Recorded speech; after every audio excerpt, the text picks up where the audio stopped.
रिवायत के मुताबिक जमीन पर कोई जानदार नहीं बचेगा। यह सांप, बिच्छू और दरिंदे तक खा संगीत जाएंगे।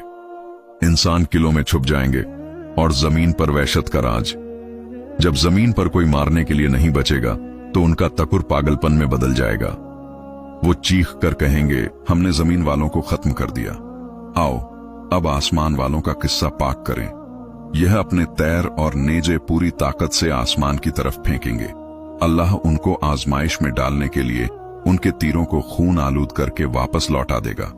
वो खुशी से नाचेंगे, हमने नाउज़बिल्लाह खुदा को भी मार दिया। उधर कोहे तौर पर मुसलमानों का बुरा हाल होगा। भूख ऐसी कि बैल का एक सर 100 दीनार से महंगा। उस हाल में अल्लाह के जिक्र से उनका पेट भरेगा। जुल्म जब हद से बढ़ता है तो मिट जाता है।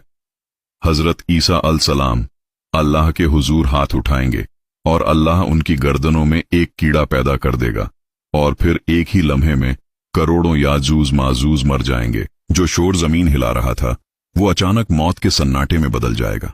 मुसलमान कोहेर से नीचे उतरेंगे तो जमीन पर कहीं भी पांव रखने की भी जगह नहीं होगी। हर तरफ लाशें और बदबू। फिर अल्लाह अजीबुल खिलकत परिंदे भेजेगा जिनकी गर्दनें बख्ती ऊंटों जैसी लंबी होंगी। वो लाशों को उठाकर समंदर में फेंक देंगे। फिर एक मूसलाधार बारिश जमीन को धोकर शीशे की तरह चमका देगी। और जानते हैं फिर क्या होगा? जमीन अपनी बरकतें उगल देगी। फल इतने बड़े होंगे कि एक अनार के छिलके में पूरी जमात बैठ जाएगी। और याजूज माजूज अपने पीछे लकड़ी के तीर कमाने और ढालें इतनी बड़ी तादाद में छोड़ जाएंगे कि नबी करीम सल्लल्लाहु अलैहि वसल्लम ने फरमाया, मुसलमान 7 साल तक उन्हें बतौर ईंधन जलाएंगे। उन्हें जंगल से लकड़ी काटने की जरूरत नहीं पड़ेगी। यह है वह मुस्तकबिल जो आने वाला है। याजूज माजूज की दीवार आज भी वहीं है और वह शायद उस वक्त भी उसे खींच रहे हैं। उनके और हमारी आजादी के दरमियान सिर्फ एक इंशाअल्लाह का फासला है।